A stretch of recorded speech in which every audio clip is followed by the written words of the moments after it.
नमस्कार। मेरे YouTube channel RJ informative में आपका स्वागत है।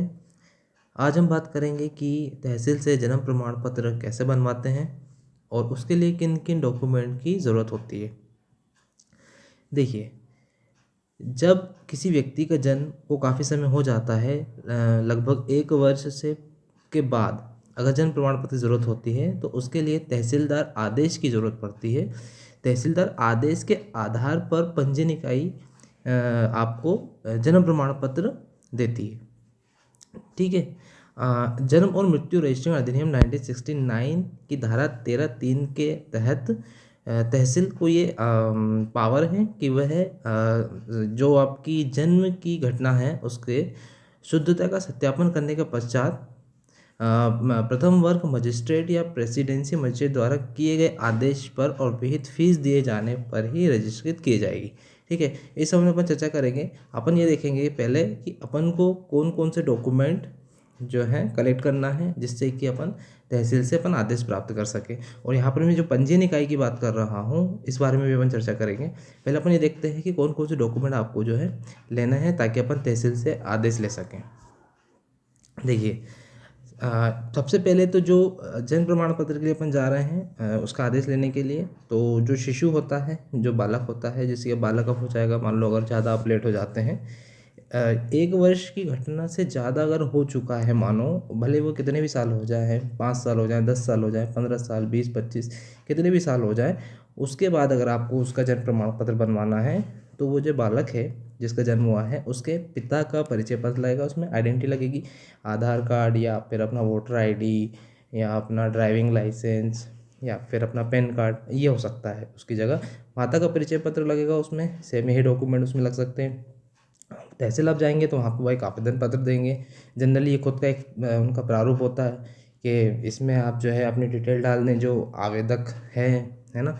और उसमें जो है कभी कभी क्या होता है, कुछ घटनाओं में वो वहाँ के जो लोकल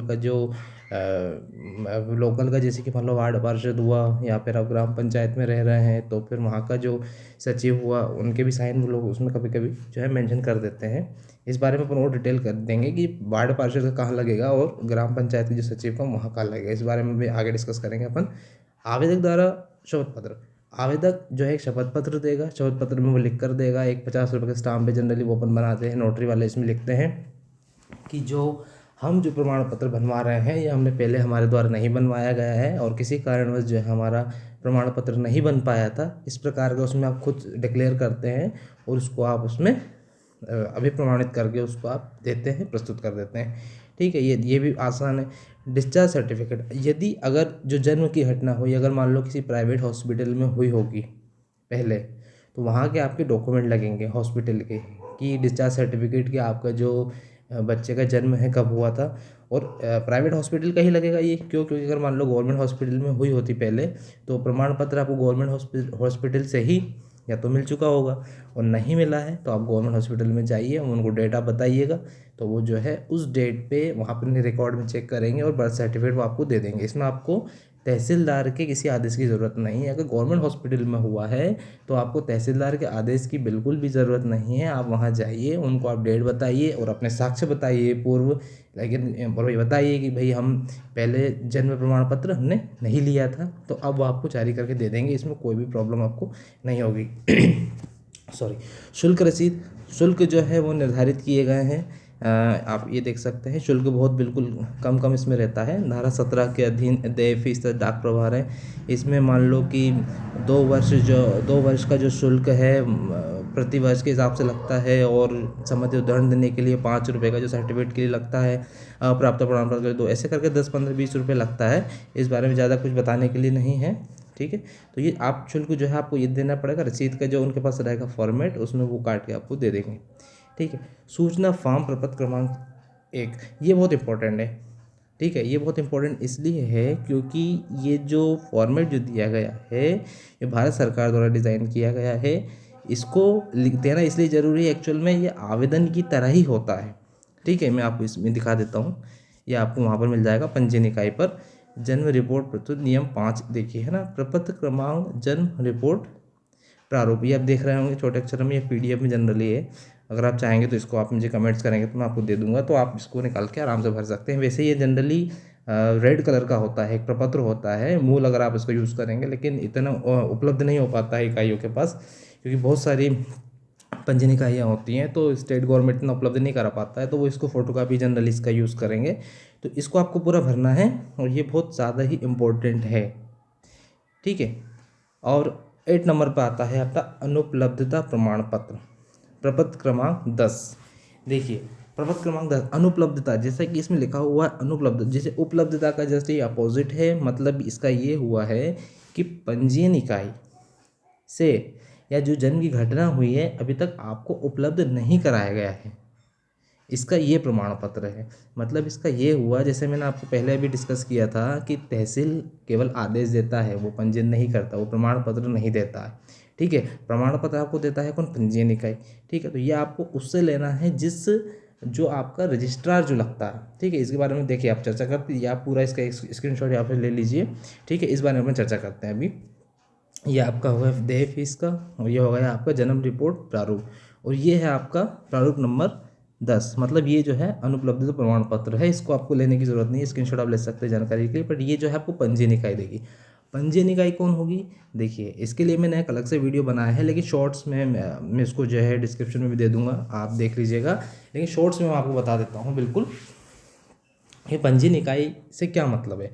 पंजीयन इकाई से मतलब ये है कि जो आपकी जन्म हुआ है वह सिर्फ 3 जगह, इसके अलावा तीसरी जगह, मतलब ये 3 ही जगह हुआ है, इसके अलावा अदर किसी जगह पर नहीं हुआ होगा, ठीक है। पहला आपका नगरीय क्षेत्र में हुआ होगा, या ग्रामीण क्षेत्र में हुआ होगा, या हॉस्पिटल में हुआ होगा, ठीक है। नगरीय क्षेत्र से तात्पर्य है शहरी क्षेत्र, मतलब जहाँ पर जन्म की घटना हुई है, या तो वह शहरी क्षेत्र है तो उसके अंदर या तो नगर निगम लगता होगा, या नगर पालिका लगता होगा, या नगर परिषद लगता होगा। तो ये हो गया आपका नगरीय क्षेत्र। मगर मान लो अगर नगर निगम लगता है और जन्म की घटना को 1 वर्ष से अधिक समय हो गया है, तो आप पहले तहसील नहीं जाएंगे, ठीक है।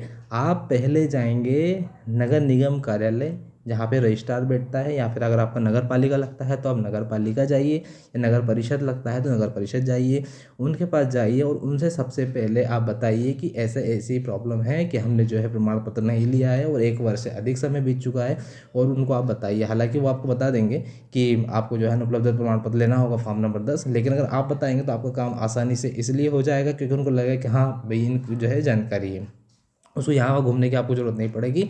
आप सीधे उनसे बोलिएगा आप हमको अनुपलब्धता प्रमाण पत्र दे दीजिए, मीन्स आप हमको ये दे दीजिए लिख कर कि अभी तक हमने जो है प्रमाण पत्र प्राप्त नहीं किया है, इसको हम ले आकर तहसील कार्यालय में ले जाएंगे, और तहसील कार्यालय में जो है ये सब जो सपोर्टिंग डॉक्यूमेंट जो मैंने 8 डॉक्यूमेंट आपको बताए हैं, ये आप लगा कर वहाँ चले जाइएगा।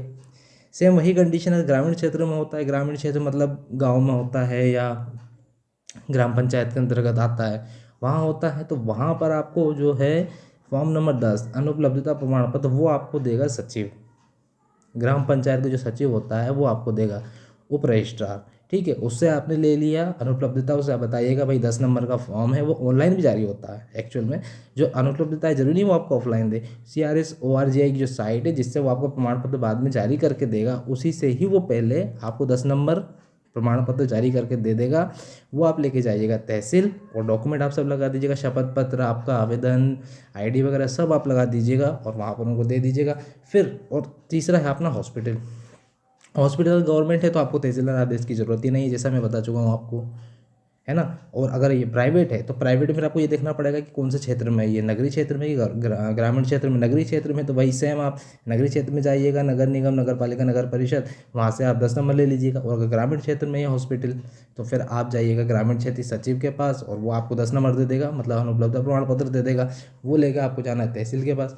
तहसीलदार जो है ये सब करने के बाद तहसीलदार आपको एक आदेश जारी करेगा, मतलब अनुमति, जिसको अनुज्ञा कहते हैं, वो आपको जारी करेगा। वो अनुज्ञा आपको लेके वापस जाना पड़ेगा अपनी पंजीयन इकाई के पास, जहाँ से आपको 10 नंबर मिला है, ठीक है।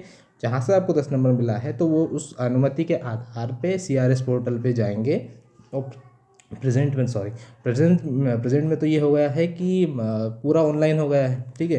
तो वो आपको क्या करेंगे कि CRS पोर्टल से उनकी लॉगिन आईडी रहेगी, उससे लॉगिन करके आपको धारा 13(3) के अंतर्गत जो उनको अनुज्ञा प्राप्त हुई है तहसीलदार से, उस आधार पे वो आपको जन्म प्रमाण पत्र जारी करके दे देगा। और अगर आपको मान लो इसमें कोई प्रॉब्लम होती है कि आपको ये समझ नहीं आ रहा है कि कहाँ पर कौन जारी करता है, पंजीयन इकाई कहाँ कौन सी है, कहाँ पर, तो ये जो मैंने एक वीडियो बनाया है आप पहले उसमें देख लीजिएगा, डिस्क्रिप्शन में डाल दूंगा, RJ इन्फॉर्मेटिव में आप देख सकते हैं। और अगर इसके अलावा भी अगर कोई प्रॉब्लम होती है, आपको उसके बाद भी कोई चीज़ समझ नहीं आती, तो आप मुझे कमेंट्स कर सकते हैं। और अगर आपको मेरा वीडियो अच्छा लगा हो तो प्लीज़ इसको आप सब्सक्राइब जरूर करिएगा। और अगर कोई प्रॉब्लम होती है तो आप बिल्कुल उसमें कमेंट करिए, मैं समय निकाल कर ज़रूर उसकी बात का आपको जवाब दूंगा। अगर आपको वीडियो इन्फॉर्मेटिव लगा हो तो प्लीज़ RJ इन्फॉर्मेटिव को सब्सक्राइब करिए, लाइक करिए, शेयर करिए। Thank you.